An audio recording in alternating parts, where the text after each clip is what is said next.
আগামী অক্টোবরের মাঝামাঝি থেকে কক্সবাজার বিমানবন্দরে আংশিকভাবে আন্তর্জাতিক ফ্লাইট চালুর সম্ভাবনার কথা জানিয়েছেন বেসামরিক বিমান চলাচল কর্তৃপক্ষের chairman air vice marshal Mohammad Mostafa Mahmud Siddiqui. দুপুরে বিমানবন্দরে পরিদর্শন শেষে তিনি এই তথ্য জানান।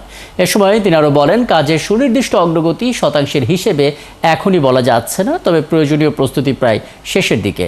সেই কারণে নির্ধারিত সময়ে ফ্লাইট পরিচালনা শুরু করা সম্ভব হবে।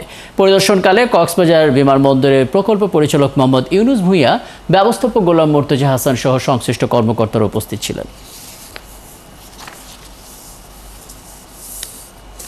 আমরা সিভিল এভিয়েশন হেডকোয়ার্টার থেকে একটা বড় টিম এসেছি এখানে কাজের অগ্রগতি দেখার জন্য।